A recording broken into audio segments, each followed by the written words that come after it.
할렐루야. 오늘도 이 귀한 예배 자리 가운데 나오신 우리 모든 성도님들과 온라인으로 함께 참여하고 계시는 우리 성도님들 가운데 하나님께서 주시는 놀라운 은혜와 축복이 가득 임하길 소망합니다. 1월의 마지막 수요 성경 공부 시간입니다. 그리고 이제 다음 주면 사도신경의 강의 시간도 끝이 나게 됩니다.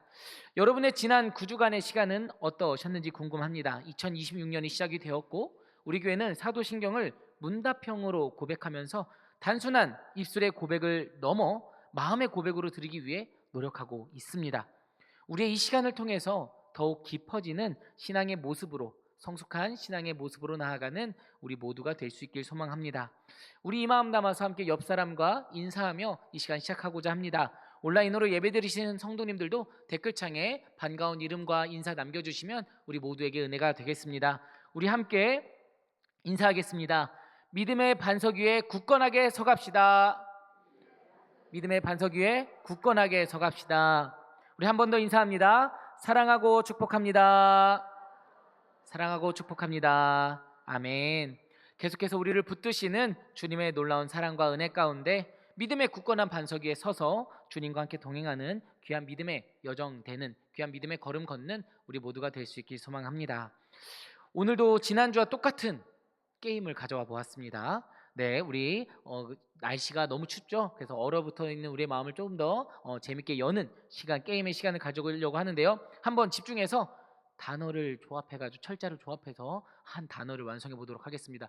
지난 시간 조금 어려워하시는 것 같아서 다 두 글자로 네, 가져왔습니다. 힌트는요, 오늘 우리가 배워볼 주제와 깊은 관련이 있는 단어들이니까요. 한번 살펴보겠습니다.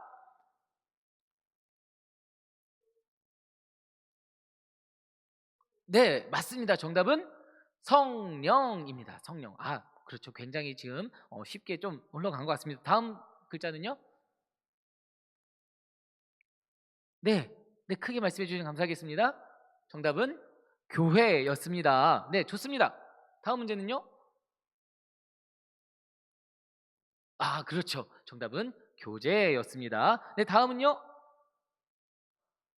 맞습니다. 사랑입니다. 네, 다음. 맞습니다. 친교입니다. 네, 다음은요?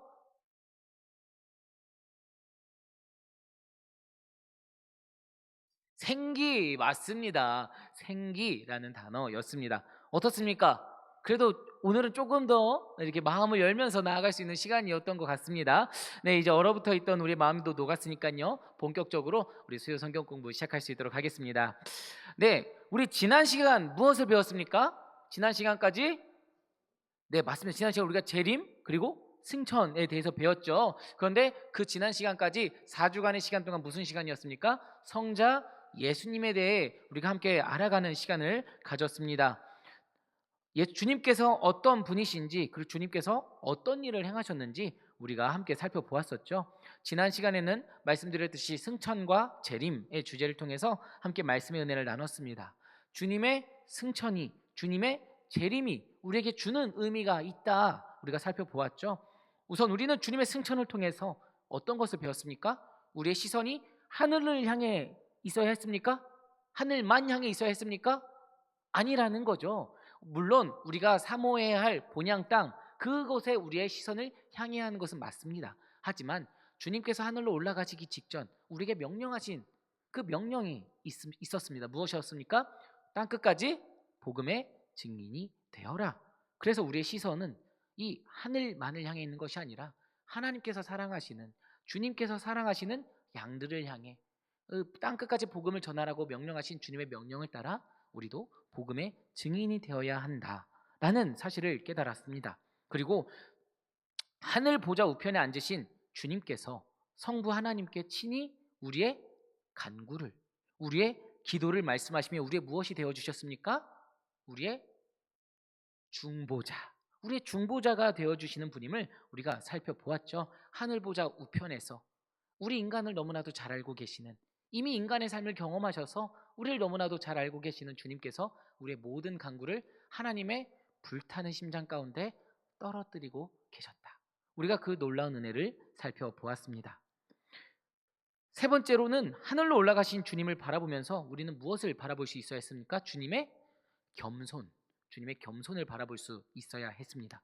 죽기까지 순종하셔서 가장 낮고 낮은 사망의 골짜기, 그 음침한 곳까지 내려가신 주님의 겸손이 결국 하나님께서 들어 올리셔서 가장 영광스러운 하나님 보좌 우편에 앉게 하셨음을, 그 겸손이 결국엔 우리에게 허락하는 것은 면류관임을 우리가 살펴볼 수 있었습니다. 그리고 우리는 다시 오실 주님을 고백하면서 이 땅 가운데 재림하실 심판자로 오실 주님을 바라보았습니다. 우리 주님께서 우리 가운데 다시 오실 그때 우리가 그 시간에 집중해야 했습니까? 아니죠. 그때에 집중해서는 안 된다 살펴보았습니다. 우리가 집중해야 할 것은 시간이 아니라 무엇이었습니까? 다시 오실 주님, 주님의 존재를 바라볼 수 있어야 한다 살펴보았습니다. 주님은 어떤 분이십니까? 앞서 말씀드렸듯이 우리를 너무나도 잘 알고 계시는 분입니다. 우리를 너무나도 잘 알고 계시오. 우리의 모든 상황과 우리의 모든 약함을 아시는 주님이시죠. 우리의 믿음을 아시는 주님이십니다. 또한 심판하실 주님께서는 거기로부터 오시는 주님입니다. 거기가 어디입니까? 하나님 보좌 우편입니다. 부활하고 승천하실 때 온 인류를 함께 이끌어서 되돌아가실 그 곳이었습니다. 우리를 위해 중보하고 계시는 곳이었습니다. 그래서 본질적으로 심판자 되시는 주님께서는 사랑의 주님이셨죠. 물론 그 심판의 자리를 통해서 우리의 죄가 낱낱이 드러나겠지만 이미 우리를 의롭다 칭하신 주님의 그 놀라운 사랑의 은혜로 죄가 많은 자리에 더욱더 큰 은혜가 넘쳐나는 자리가 되었음을 우리가 믿음으로 바라볼 수 있게 되었습니다.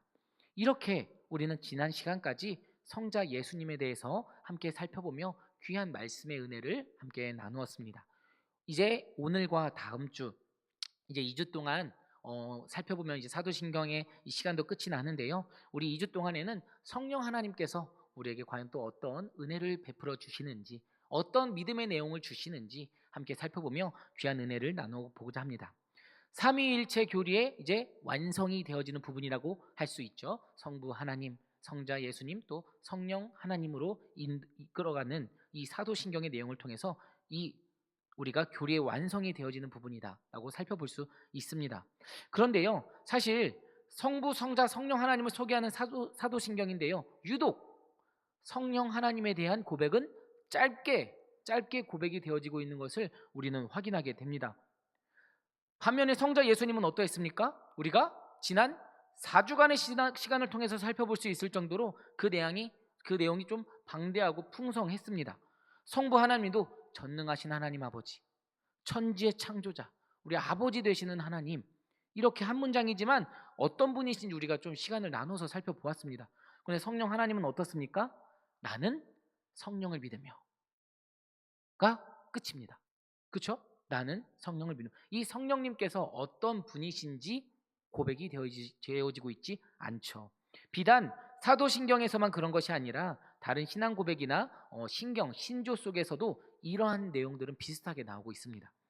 물론 성령 하나님에 대해서 이렇게 간략하게 고백을 하고, 왜 이렇게 고백을 하고 있을까 우리가 살펴보는 것도 너무 중요하겠죠. 하지만 이 시간에는 그 내용을 살펴보기보다는 사도신경에서 나오는 나는 성령을 믿습니다, 이 뒤에 어떤 내용들이 나오고 왜 이 내용들이 나오는지 우리가 그 사실을 살펴보는 것이 더욱더 은혜가 될 것이다 라는 것이죠. 나는 성령을 믿습니다. 다음에 어떤 믿음의 내용들이 나옵니까? 교회와 죄를 용서해 주시는 것과 부활과 영생이 나오고 있습니다. 그렇죠? 여러분, 우리는 삼위 하나님을 믿습니다. 믿으십니까? 아멘입니다. 성부 하나님, 성자 예수님, 성령 하나님을 믿습니다.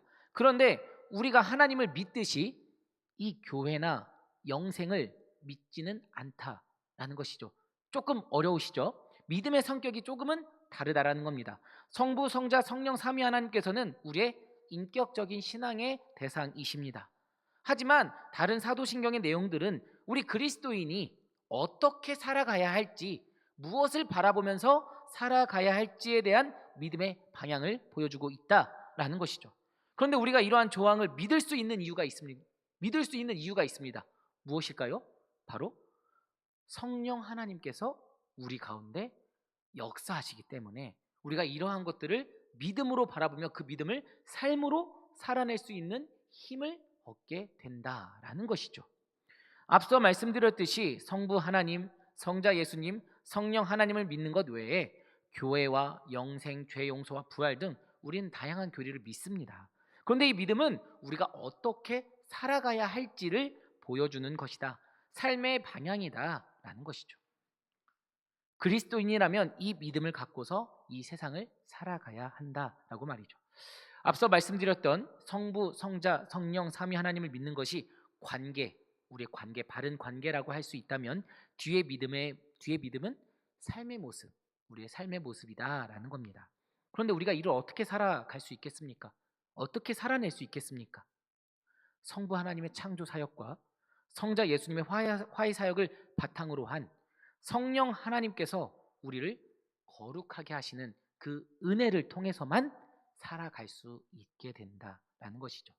우리가 믿을 수 있음도, 그 믿음을 살아낼 수 있음도 성령 하나님의 도우심이 있어야 합니다.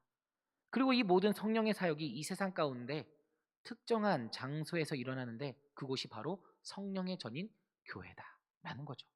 우리가 믿는 교제와 죄의 용서와 부활, 영생은 교회의 선포와 성례가 있기에 가능한, 우리가 믿을 수 있기에 가능한 그러한 사실임을 우리는 기억할 수 있어야 합니다.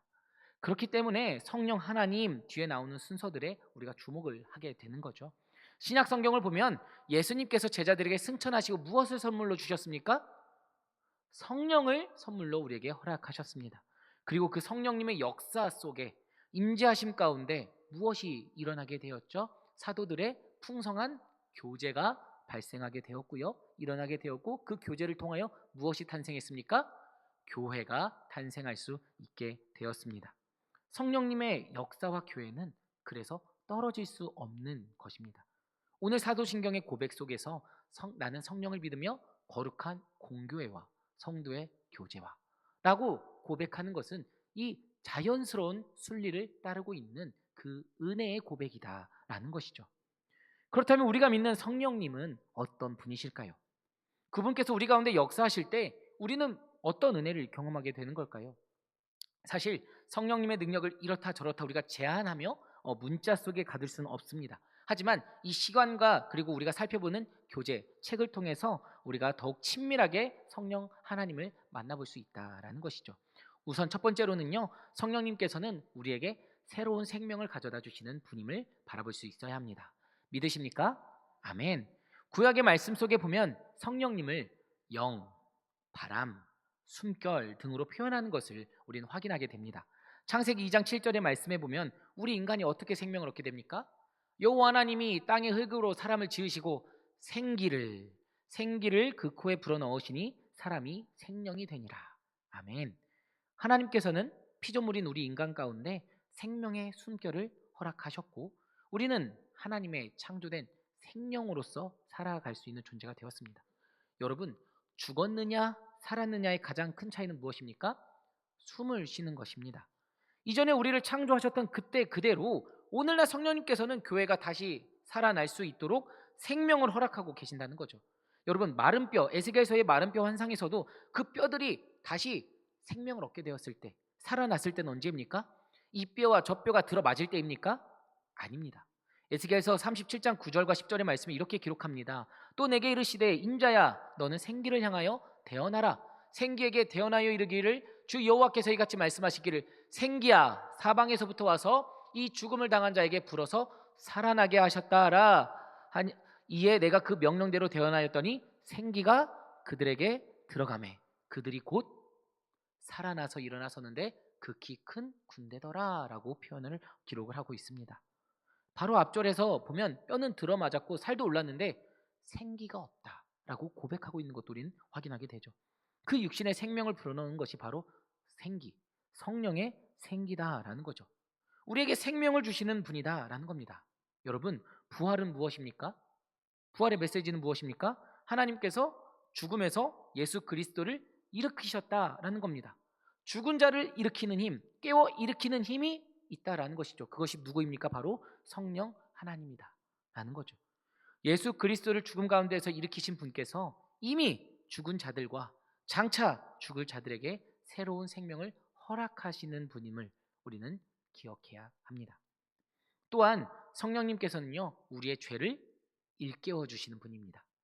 우리는 스스로 우리의 죄를 인지할 수 없습니다. 우리가 죄인이기 때문이죠. 그래서 주님은 성령님을 우리에게 선물로 주셨습니다. 우리가 죄인이라는 것을 깨달았을 때 그 죄를 스스로 해결할 수 없음도 깨닫고 주님께 나아갈 수밖에 없는 우리 자신을 발견하게 됩니다. 우리는 그 놀라운 말씀의 은혜를 사도행전 2장에 나오는 베드로의 설교를 통해서도 확인할 수 있지 않습니까? 베드로의 설교를 들은 이들의 반응에 대해서 말씀은 이렇게 말하고 있습니다. 우리 사도행전 2장 37절부터 41절까지의 말씀인데요, 좀 긴데요, 우리 한 절씩 교독하시며 한번 읽어보도록 하겠습니다. 제가 먼저 37절의 말씀을 읽어보도록 하겠습니다. 그들이 이 말을 듣고 마음에 찔려 베드로와 다른 사도들에게 물어 이르되, 형제들아, 우리가 어찌할꼬 하거늘. 베드로가 이르되 너희가 회개하여 각각 예수 그리스도의 이름으로 세례를 받고 죄 사함을 받으라. 그리하면 성령의 선물을 받으리니 이 약속은 너희와 너희 자녀와 모든 먼데 사람 곧 우리 주 하나님이 얼마든지 부르시는 자들에게 하신 것이라 하고, 또 여러 말로 확증하며 권하여 이르되 너희가 이 패역한 세대에서 구원을 받으라 함께 하니 있습니다. 그 말을 받은 사람들은 세례를 받음에 그날의 신도의 수가 3천이나 더하더라. 아멘. 여러분, 하나님의 말씀을 듣자 어떻게 되었다고 합니까? 마음에 찔림이 있다고 합니다. 여러분, 그 찔림은 누가 주는 겁니까? 성령님께서 주시는 찔림입니다. 성령의 책망인 것이죠. 그리고 그 책망과 찔림은 우리를 어떻게 합니까? 우리의 죄를 깨닫고 빛으로 나아가게 합니다. 어둠에 머물러 있게 하는 것이 아니라 우리를 빛으로 나아가게 하죠. 우리가 어찌할꼬, 이 마음에 찔림이 오는데 어찌할꼬 하는 책망이, 탄식이 우리 안에 생기게 된다라는 겁니다. 그래서 어떻게 합니까? 주님 앞에 나와 성령으로 세례를 받고 죄의 용서를 받게 된다라는 것이죠. 성령님께서 역사하실 때 우리 안에 이러한 죄가 깨달아지는, 어둠에서 빛으로 나아가게 되는 놀라운 은혜가 임하게 된다라는 겁니다. 세 번째로는요, 성령님께서는 우리의 위로자가 되어 주십니다. 요한복음 14장 25절과 26절의 말씀에서 제자들 곁을 떠나지만 또 다른 위로자를 보내준다 약속하고 계시죠. 내가 아직 너희와 함께 있어서 이 말을 너희에게 하였거니와 보혜사 곧 아버지께서 내 이름으로 보내실 성령, 그가 너희에게 모든 것을 가르치고 내가 너희에게 말한 모든 것을 생각나게 하리라. 아멘. 여기서 나오는 보혜사 성령 하나님을 파라클레토스라는 헬라어의 번역으로 봅니다. 이것은요, 물론 보혜사, 성령님으로 우리가 해석할 수도 있지만 다른 말로 하면은 위로자라는 말로도 해석을 할 수 있게 됩니다. 그래서 27절의 말씀에서도 주님께서 계속해서 평안을 주신다. 세상이 줄 수 없는 위로와 평안을 내가 너희에게 주겠다 말씀하십니다. 여러분, 그런데 우리가 위로를 받으면 어떻게 될까요? 위로를 받으면 어떨까요? 다시 일어설 수 있는 힘을 얻게 됩니다. 그렇죠? 위로는요, 우리가 다시 일어설 수 있게 합니다. 다시 걸어갈 용기를 얻게 합니다. 즉, 위로하시는 성령님은요, 보혜사 성령님의 역할은요, 우리를 위로하면서 동시에 이 길을 걸어갈 수 있도록 격려하고 재촉해 주신다라는 겁니다. 여러분, 우리가 위로라고 해서요, 성령님께서 우리의 위로자 되신다고 해서 오셔서 우리의 마음을 따뜻하게 어루만져 주시고 또 공감해 주시고 이런 성령님의 은혜를 기대할 수 있습니다. 맞습니다. 성령님께서는 따뜻하게 찾아오셔서 우리를 그렇게 위로해 주시기도 합니다. 하지만 이 파라클레토스, 사실 위로하다라는 의미의 뜻은요, 단순히 우리의 마음을 공감하시는 것에서 그치지 않으십니다. 이 단어는요, 기본적으로 격려하다, 재촉하다 라는 의미도 포함하고 있다라는 것이죠. 즉, 성령님께서 우리에게 위로자 되어주신다는 사실은요, 보혜사 되어주신다는 사실은요, 우리가 이 믿음의 길을 계속해서 걸어갈 수 있도록 재촉하시며 격려하시며 우리를 이끌어 가신다라는 의미입니다.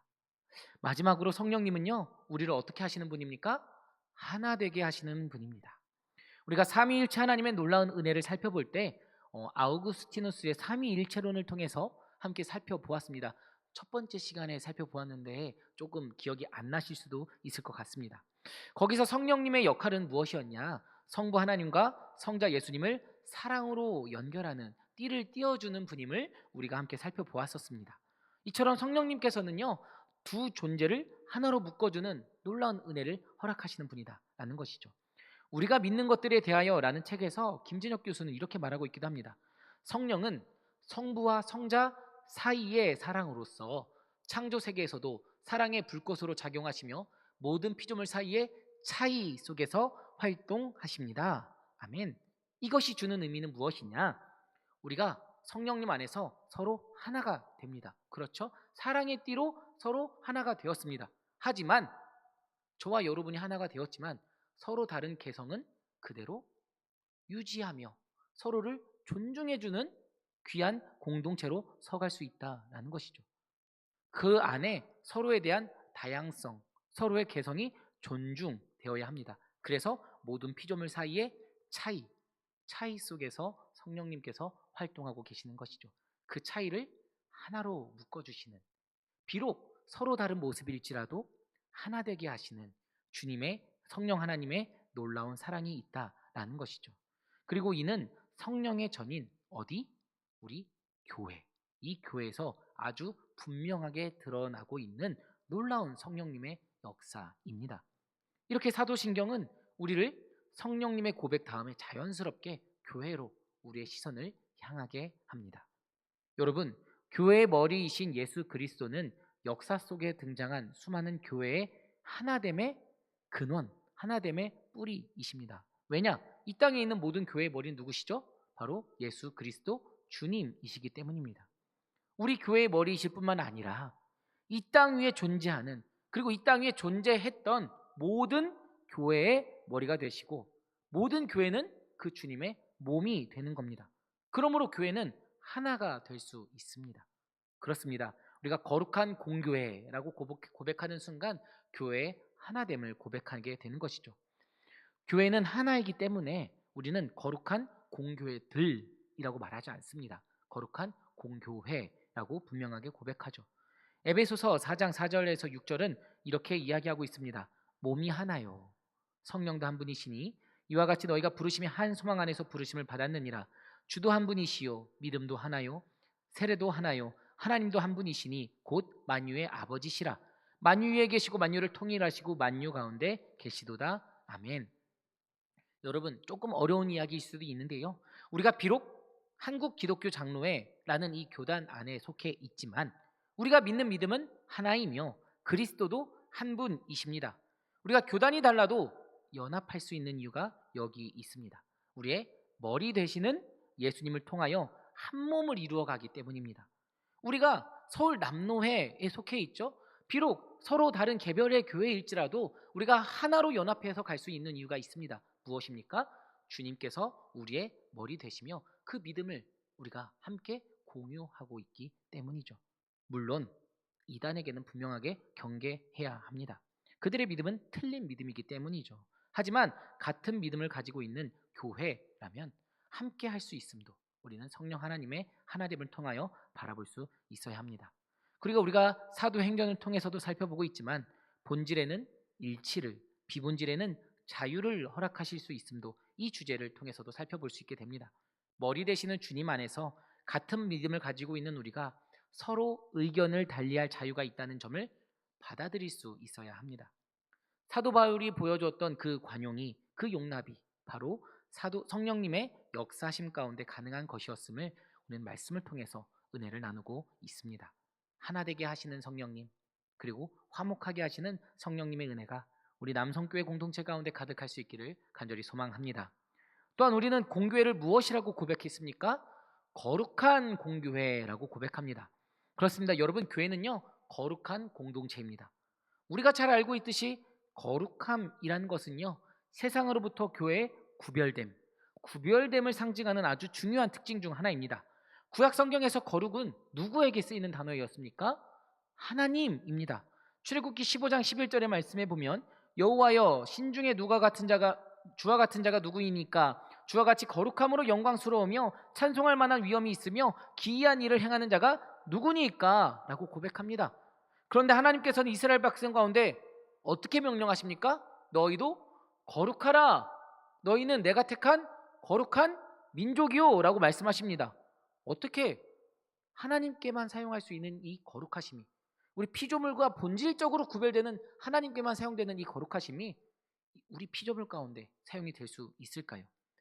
베드로전서 1장 14절에서 16절의 말씀인데요. 우리 한 목소리로 함께 읽어보도록 하겠습니다.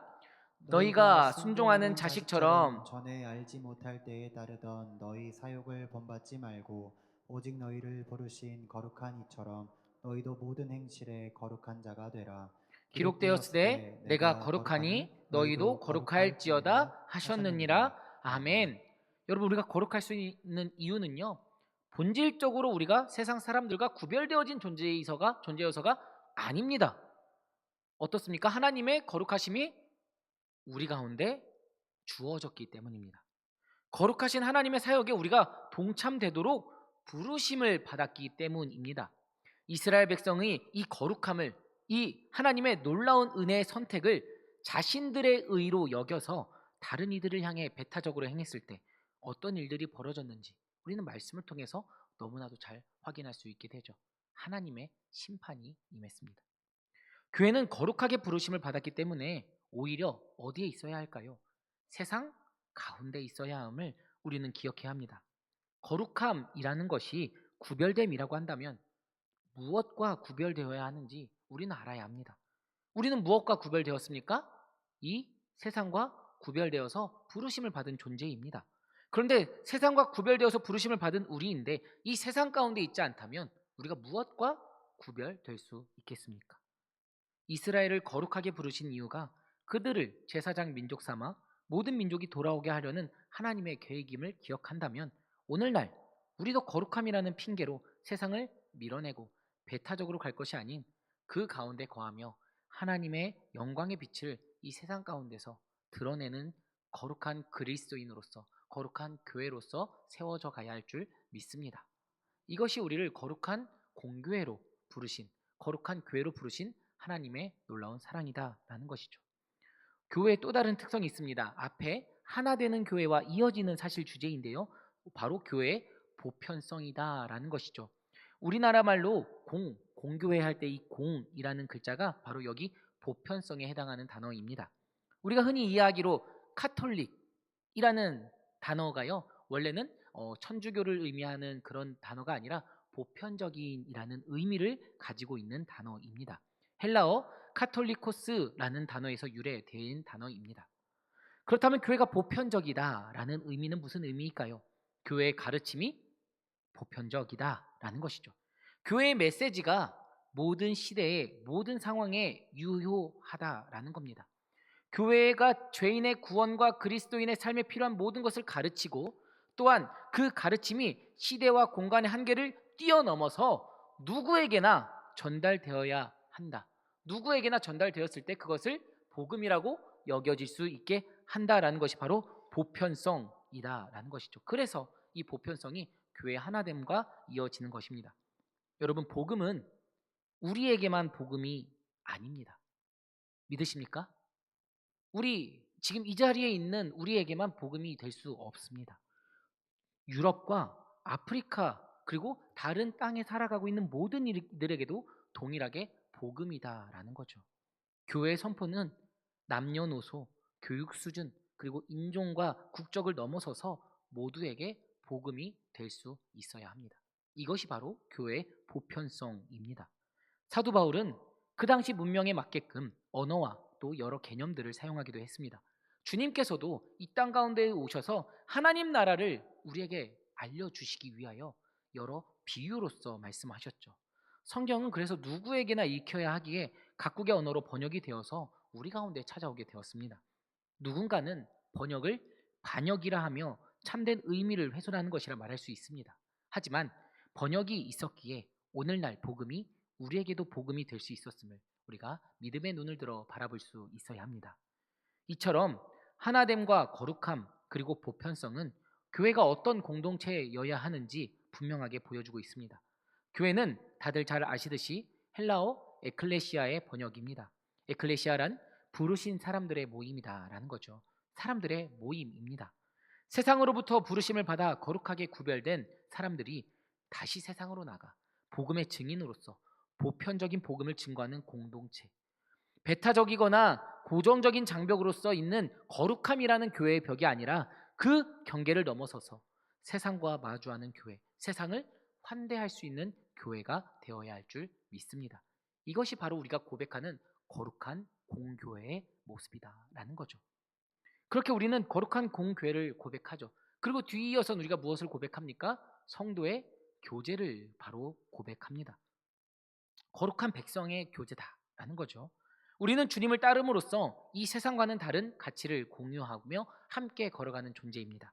물론 우리가 세상과 다른 공동체로 있을 수 있는 것은 분명히 말씀을 통한 하나님의 놀라운 은혜, 그리고 여러 가지 성례를 통한 구별됨이 분명히 있습니다. 그렇지만 이 말씀의 선포와 그리고 성례전, 이것만을 두고서 우리가 교회가 다른 공동체와 구별되는 공동체다 말할 수 없습니다. 또 무엇이 있습니까? 바로 사람들 간의 교제다라는 것이죠. 아까 전에 말씀드렸듯 교회는 에클레시아, 즉 사람들의 모임입니다. 기본적으로 모임이라는 뜻을 포함하고 있는 것이죠. 그렇기 때문에 교회는 공동체적이어야 합니다. 예수 그리스도를 중심으로 한 새로운 관계가 우리에게 주어졌음을 우리는 바라볼 수 있어야 합니다. 보네포 목사님은 이에 대해서 이렇게 이야기하고 있기도 합니다. 그리스도는 사이의 중간이 되려고 하신다. 그분은 나와 하나님 사이를 이으실 뿐만 아니라 사람과 사람 사이, 사람과 현실 사이도 이으시는 중보자이시다. 아멘. 하나님과 우리 사이만이 아니라 사람과 사람 사이를 이으시는 분이다 라는 것이죠. 앞서 말씀드렸듯이 두 존재의 차이에, 그 차이의 위치에 있는 성령님의 은혜를 바라본다면 이것이 무슨 의미인지 우리가 더 쉽게 마음에 와 닿게 될 것입니다. 그런데 사실 여러분, 우리가 이 서로 교제하는 것이, 서로 하나됨을 이루는 것이 쉬운 일입니까? 아닙니다. 어려운 일입니다. 왜 그렇습니까? 우리는 모두 죄인이기 때문입니다. 비록 성도, 거룩한 자들의 교제라고 하지만 우리는 죄인이죠. 비록 거룩하도록 우리를 부르셨다 하더라도 우리는 죄인입니다. 그렇지만 여러분, 우리는 죄인이긴 죄인인데 어떤 죄인입니까? 용서받은 죄인입니다. 거룩함을 향해 나아가게 될 수 있는 그 은혜를 입은 공동체입니다. 의인이며 동시에 죄인인 저와 여러분 사이에 예수 그리스도께서 함께 하십니다. 성령님께서 함께 하시며 하나로 우리를 이끌어 가시는 것이죠. 세상의 기준으로는 절대 하나 될 수 없는 우리가 하나 되어가는 것, 한 몸 이루어가는 것, 그래서 상대방의 아픔이 나의 아픔이 되도록 하시고 나의 것이 상대방의 것이 될 수 있도록 한 그 놀라운 은혜를 우리에게 허락해 주고 계십니다. 우리는 이 하나됨의 은혜를, 이 교제의 은혜를 무엇을 통해서 가장 확실하게 느끼게 될 수 있을까요? 바로 성찬입니다. 하나님께서는 우리에게 구원을 위한 거룩함을 선물로 주셨을 뿐만 아니라 그 거룩한 것을 함께 나눔으로써 구원에 참여하라 말씀하십니다. 거룩한 것이 무엇입니까? 바로 주님의 몸입니다. 우리는 주님의 몸을 같이 함께 믿는 성도님들과 함께 나눔으로써 나의 이 한계에 갇혀 있지 않고 안주하지 않고 다른 사람들을 존귀하게 대하고 환대하는, 그 환대를 실천하는 공동체임을 깨닫게 하신다라는 거죠. 그래서 우리는 같은 시간 동시에 주님의 몸과 피를 마시며 주님께서 우리를 위하여 피 흘리셨음을, 그리고 지금 이 성찬을 함께하는 사람들과 우리가 한 몸 이루어 가도록 은혜를 허락하셨음을 고백하게 되는 것입니다. 사랑하는 여러분, 우리는 오늘 성령님과 공교회 그리고 교제에 대해서 함께 살펴보았습니다. 여러분, 성령님을 통하여 이 땅 가운데 교회가 세워졌습니다. 성령님을 통하여 한 몸 이루는 공동체가 생겨났습니다. 성령님을 통하여 차이가 극복되었고 하나됨을 이루게 되었습니다. 성령님을 통하여 우리는 이 모든 것을 믿을 수 있는 믿음의 은혜를 선물로 받게 되었습니다. 무엇보다 죽은 자 가운데서 살아나신 예수 그리스도의 부활의 영이, 그 성령이 우리를 다시 일으켜 세우셔서 오늘도 주님의 거룩한 삶의 자리로 우리를 초청하고 계십니다. 교회로 우리를 부르고 계십니다. 여러분, 우리가 그리스도인이 되어 간다라는 것은요, 우리 각자가 서로 다른 배경을 가진 채로 성도의 교제, 아름다운 교제에 함께 참여하는 것입니다. 기독교 신앙이 아무리 하나님과 개인의 관계를 중요시 한다 할지라도 개인주의가 될 수 없습니다. 왜냐하면 각자의 모든 배경의 차이를 뛰어넘도록 하시는 성령님의 역사심이 있기 때문이죠. 반대로 우리가 아무리 공동체를 강조한다 할지라도 집단 이기주의로 되어서는 안 됩니다. 하나님께서는 각자의 정체성을, 각자의 개성을 뭉개뜨려 버리시는 분이 아니며 각자 구분된 인격체로서 생명의 말씀과 성령을 통해 우리를 하나로 엮어가는 분이시기 때문입니다. 그러므로 오늘도 우리는 우리에게 주신 이 내 옆에 계신 지체를 사랑할 수 있습니다. 내 옆에 있는 지체를 용납할 수 있게 됩니다. 그러므로 함께 교회를 이루어갈 수 있습니다. 누구를 통해서요? 성령 하나님을 통해서입니다. 그 은혜가 우리 남성교회 가운데 가득할 때 우리 남성교회가 마음속에 항상 품고 있는 기도 제목 화평 속에 부흥성장하는 그런 주님께서 사랑하시고 기뻐하시는 거룩한 교회로서 아름답게 세워져 가리라 믿어 의심치 않습니다. 그렇게 우리를 함께 지어져 가는 존재로서 부르시는 하나님을 바라보며 성령님을 바라보며 이번 한 주도 정말 나의 지체를 용납하고 나의 지체를 사랑하고 나에게 주어진 지체를 위해 중보하는 귀한 믿음의 공동체 되시기를 좋으신 예수님의 이름으로 간절히 축원합니다. 우리 에베소서 2장 22절의 말씀 함께 읽으며 오늘의 시간을 마무리하고 함께 사도신경을 고백하고자 합니다. 에베소서 2장 22절 오늘의 말씀인데요. 우리 다시 한 번 더 이 말씀을 마음속에 새기며 함께 한 목소리로 봉독해 보겠습니다. 함께 읽습니다. 너희도 성령 안에서 하나님이 거하실 처소가 되기 위하여 그리스도 예수 안에서 함께 지어져 가느니라. 아멘. 오늘도 성령 안에서 주님의 몸으로 교회로 지어져 가는 저와 여러분이 되시기를 좋으신 예수님의 이름으로 간절히 축원합니다. 아멘. 우리 오늘도 사도신경을 문답형으로 고백하며 우리의 신앙을 고백하고자 합니다. 이제 인도자의 질문과 회중의 응답으로 세대를 넘어 지켜온 사도신경을 마음으로 응답하고 삶으로 결단하며 나의 신앙 고백으로 드리겠습니다. 사랑하는 성도 여러분, 이제 우리가 믿는 하나님을 고백하겠습니다. 여러분은 전능하신 하나님 아버지를 믿으십니까? 나는 전능하신 하나님 아버지를 믿습니다. 천지의 창조주를 믿습니다. 여러분은 그의 독생자 우리 주 예수 그리스도를 믿으십니까? 나는 그 외아들 우리 주 예수 그리스도를 믿습니다. 그는 성령으로 잉태되어 동정녀 마리아에게서 나시고 본디오 빌라도에게 고난을 받아 십자가에 못 박혀 죽으시고 장사된 지 사흘 만에 죽은 자 가운데서 다시 살아나셨으며 하늘에 오르시어 전능하신 하나님 우편에 앉아 계시다가 거기로부터 살아있는 자와 죽은 자를 심판하러 오십니다. 여러분은 성령과 그분이 이루시는 거룩한 공동체를 믿으십니까? 나는 성령을 믿으며 거룩한 공교회와 성도의 교제와 죄를 용서받는 것과 몸의 부활과 영생을 믿습니다. 아멘.